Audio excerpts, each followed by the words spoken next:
Welcome, everybody. This is Mr. Saenz-Payne, and I'm here to deliver Lesson 2. This lesson is about immigration and nativism.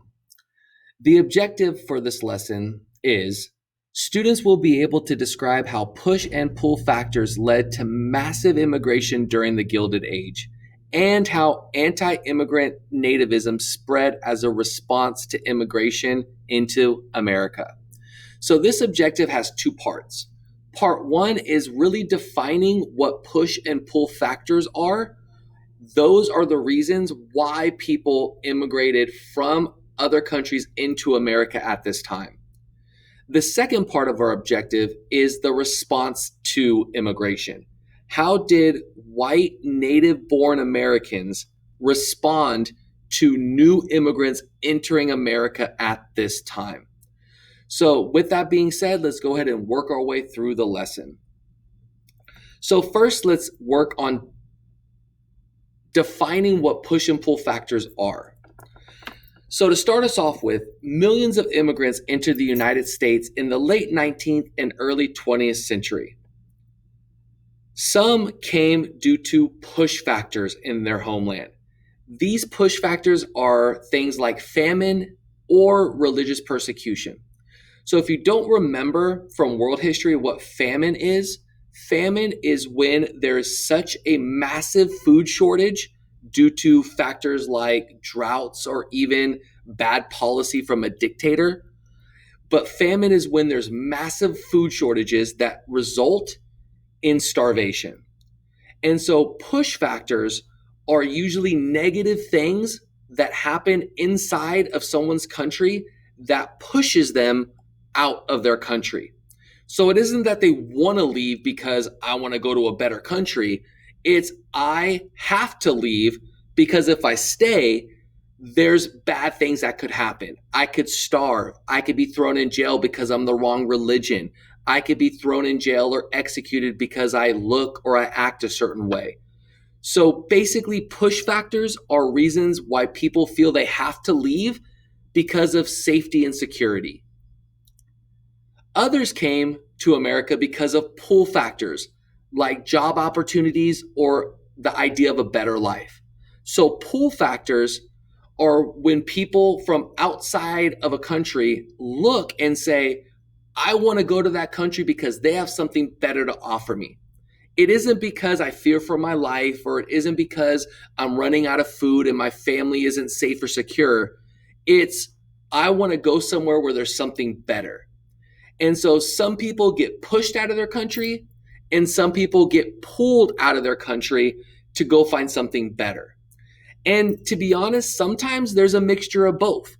Sometimes there's people that love living where they live, but because of something that they might not necessarily like a dictator or a policy against their rights that they don't feel is fair, they decide to find opportunity somewhere else. So they're partly pushed out and they're partly pulled in because of better opportunities based on their new home versus their native homeland.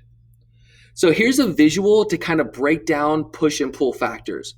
If you look on the left, you see the air or the hand pointing people out of their homeland. And underneath that, you see push with a couple of factors like famine, violence, or corruption. Those are bad stuff happening in their native homeland that's pushing those immigrants out. If you look on the right side, you have like a magnet that's pulling them in. And those pull factors could be jobs, better education, better access to healthcare, things that the immigrants feel are better in the new country versus their homeland country. There's also a term called birds of passage that I want to very quickly touch on. This term is mentioned in our textbooks and will also be in assessments on tests and quizzes. And a bird of passage is an immigrant that leaves to come to America with the idea that they're going to make money and then go back home to their native land. Some were able to do that. Others were not able to do that. And there's a couple of reasons why. Some, when they came to America, they liked it and they decided that it's better to stay here than go back to their native land, so they never ended up going back. Others showed up, made money, and did want to go back home, but then they realized that it's a lot harder and there's restrictions sometimes put in place that make it really hard to go back home or bring anybody here into America. So a bird of passage is an immigrant that comes to America to make money with the idea that I'm going to go back home and bring that wealth with me back home. Unfortunately, some were never able to make it back home. All right, so your first question is, in your own words, describe what push and pull factors are when discussing immigration policy. I put this visual for you to look at and to see to help you answer that question. Make sure you answer it in your own words in complete sentences. Now we're going to move into old versus new immigrants. And these are mostly when we're referencing Europeans. So let me break down the difference. Between 1870 and 1920, so for about a 50-year period, about 20 million Europeans arrived in the United States. These 20 million immigrants from Europe are categorized into two different categories. There's old and there's new immigrants. And there's a clear distinction of the difference between the two. So first, old immigrants refers to immigrants who came to the United States before 1890. And most of those are going to come from Western and Northern Europe. So that's going to be from France, Spain, all the way up north to from Britain and Ireland. New immigrants refers to immigrants who came after 1890, and they mostly are going to come from Southern and Eastern Europe. So let's just take 1 minute real quick and just very quickly touch on that. So the time difference is going to be either before 1890 or after 1890. Old immigrants are going to come before 1890. New immigrants are going to come after 1890. So just make sure you understand that there's that year mark right there, that 1890 year mark that really separates the two groups. And then the second layer to that is where these immigrants come from. Immigrants that came before 1890, old immigrants, most of them all came from Western and Northern Europe. And those are places that are predominantly Protestant and speak English. The new immigrants, they come after 1890, so they come after that time mark, and they're mostly going to come from Southern and Eastern Europe. That's important because a lot of countries in Southern and Eastern Europe do not speak English and are predominantly Catholic. And so there's going to be a clear distinction of how old immigrants and new immigrants are going to be treated in America. Because old immigrants often spoke English and were Protestant, they were a lot more accepted in America. New immigrants, because they came from lands that did not speak English and that were predominantly Catholic, when they came to America, a lot of those new immigrants faced more discrimination and had a lot harder time coming to America than the old immigrants before them. So for our second question, explain the difference between old immigrants and new immigrants. In your response, make sure to talk about how those differences are going to impact how each group's treated. So take a minute and type out that response. And again, please use complete sentences. So now we're going to move into talking about a couple of specific groups. So let's talk about Chinese immigrants first. Between 1851 and 1882, about 300,000 Chinese arrived on the West Coast. Some came specifically because of the gold rush. But the gold rush didn't last very long. So by the time some of those Chinese immigrants made it to California and made it to the West Coast, the gold rush was over. So they ended up working on the railroad. They opened up farms or worked on farms. and some were domestic servants working in individual households on individual people's property. In 1882, Congress passed an anti-Chinese immigration law that drastically limited Chinese immigration. I'm going to keep it very brief because later in the lesson, when we talk about nativism, we're going to touch on that again. But the Chinese Exclusion Act that this law is referencing was the very first major congressional law that specifically targeted immigration from a specific country, in this case, China. And that is 100% discriminatory. And we'll talk a little bit more about that when we get to the end of the lesson. Let's shift gears and talk about Japanese immigrants. When the United States annexed Hawaii in 1898, thousands of immigrants from Japan entered the United States through Hawaii. Because Hawaii was a territory, when they were able to reach Hawaii from the mainland of Japan, they entered the United States through a territory.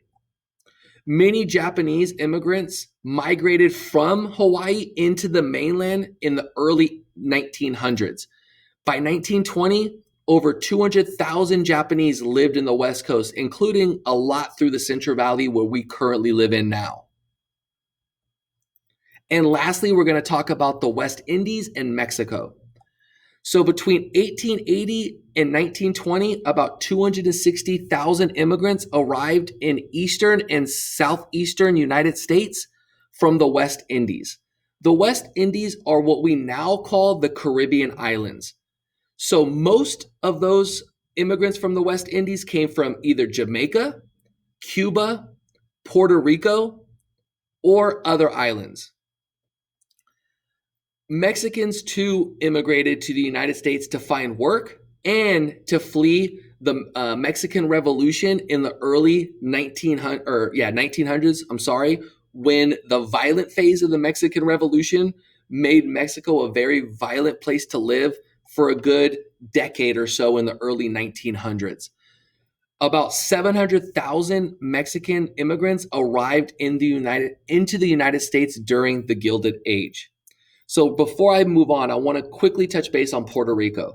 The same way that Hawaii went from being an independent island into an American territory, and how that process helped open up like a second doorway into America, that same principle is applied to Puerto Rico. Later on in the year, we'll explore how we got Puerto Rico and how Puerto Rico became an American territory. But the same way that Hawaii became a doorway into America when it became a territory, Puerto Rico also became a doorway into America when it became a territory. We'll dig deeper into that when we get to imperialism in a couple of units. But just remember that Puerto Rico also worked as a doorway into America the same way that Hawaii did. For question number 3, using specific examples from the different groups we just discussed, explain which immigrants were pushed into America and which immigrants were pulled into America. So think about who came here because they wanted to for opportunity, and who came here because they had to or they felt they needed to because of issues going on inside their homeland, inside their native country. There was 2 main entry points into the United States. One was Ellis Island. Ellis Island was an arrival point for most European immigrants, and the reason being is it was the closest immigration station coming in over the Atlantic into America. They had to pass through inspections in several different stations. Some of those stations were focused on health. Were those immigrants healthy, or were they bringing with them diseases? Other stations focused on crime. Would this person coming into America make America safer or make America a more dangerous place based on their connections to crime, organized crime, or alcoholism or corruption? The process of working their way through these stations took hours, and those that did not pass, especially ones that were sick, were sent home. Immigrants also had to show that they were not criminals and were able to work, like I mentioned before. In some cases, they had to have sponsorship or money on hand to show that they were not going to be a burden to the American economy. Women were required to stay on the island until a male was able to arrive on the island to pick them up. You got to remember, at this time, it was a very male-dominated society. Between 1892 and 1924, 17 million immigrants passed through Ellis Island.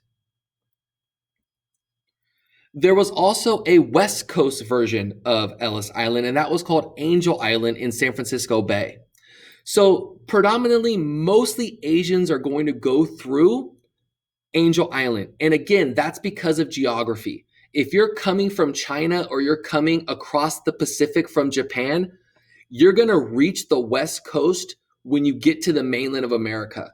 So just like Ellis Island was that central immigration station on the East Coast, crossing the Atlantic, Angel Island was the predominant immigration station on the West Coast in San Francisco when immigrants crossed the Pacific.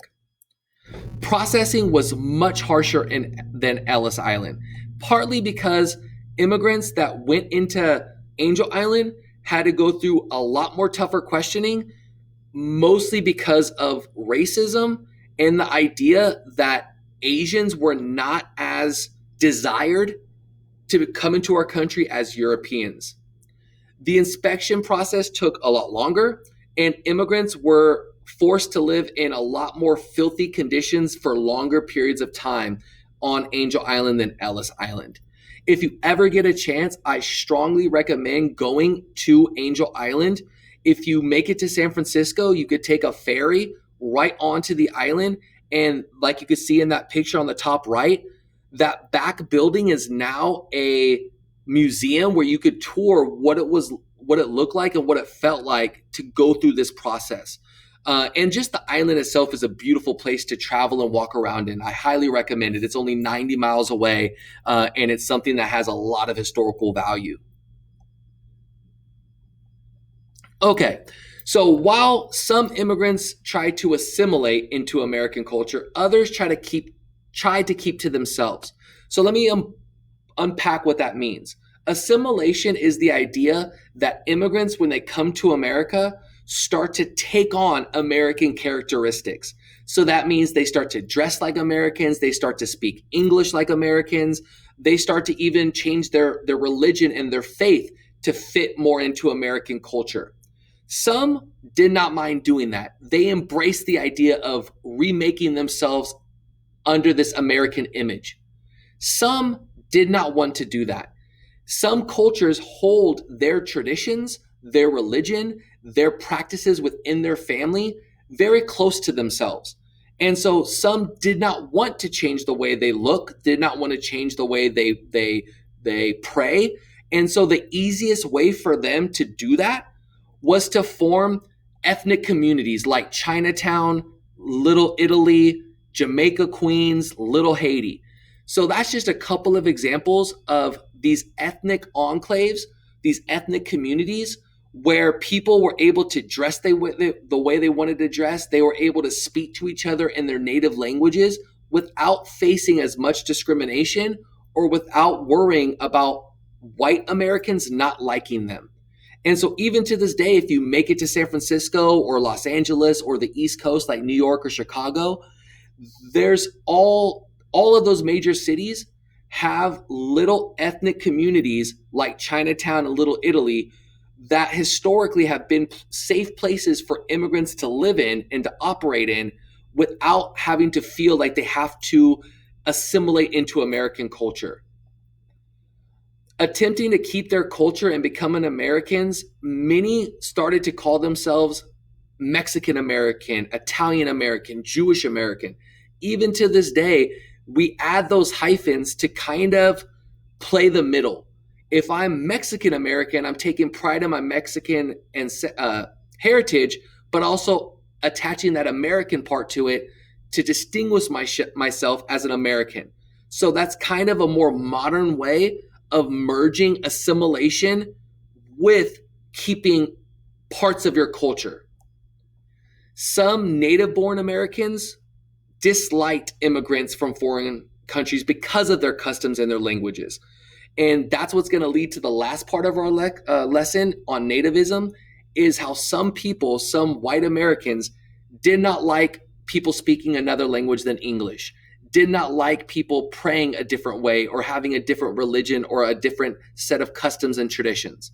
And that's going to give rise to what's known as nativism, which is the last little bit of our objective and the last bit of our lesson.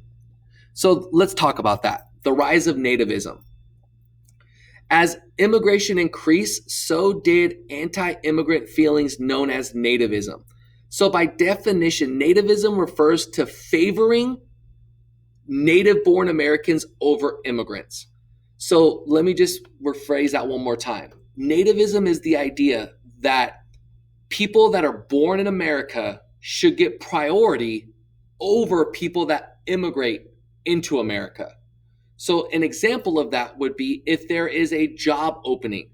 In the eyes of nativists, they believe that a white American born here in America should get that job first. Then if there's extra jobs, a Mexican American, an Italian American, a Japanese American that moved here, they could have it if and only if there's no more white born Americans that want that job. And so it's favoritism over native born Americans over immigrants that are immigrating to America. Many nativists believe that white Anglo-Saxon Protestants, also known as WASPs, were superior than non-whites and non-Protestants. And I really want to make sure I emphasize that. In today's terms, and even in the last 100 years, Irish were considered to be white. But because they were Catholic, they were not viewed the same as Protestant Americans. So they were still discriminated against, even though based on skin tone, they look white. So not only is it a racial part, but it's also a religious part too. Nativists didn't want anything foreign, including race or religion, to come into America and mess up what they viewed as a Protestant Christian white nation. Violence and discrimination were common as nativism spread, and it got to a point where Congress passed anti-immigration laws. And like I mentioned earlier in the lesson, the most notorious of those laws was the Chinese Exclusion Act of 1882. This law specifically said no more Chinese immigrants were allowed into America unless there was a very, very specific necessity for those immigrants. And so you got to think about what that means. If you were somebody that lived in America that immigrated here from China before this law, and your goal was to bring your family over to America, that law changed everything for you. That was the government saying that we don't want any more of your kind in America. And so when the government says that, and the government passes a law that implements that type of a policy, what does that mean for society as a whole? That means that society as a whole does not and did not like, at that time, Chinese immigrants, because in their eyes, that was competition for jobs. That was a foreigner coming in and jeopardizing American progress and bringing in elements of outside cultures into what at that time people thought should be a white Protestant nation. And so nativism on an individual level made it a little bit harder and more violent for immigrants because of their differences. But then from a national point of view, nativism also led to the government passing laws against some of those immigrants. So your last question, what does the term nativism mean, and how did nativism impact the lives of immigrants? All right, after this question, you guys are done. I appreciate you guys following along with this lesson. If you have any questions, please feel free to contact your teachers, and we will make sure to try our best to explain anything that we can during our office hours. Have a great day, everybody.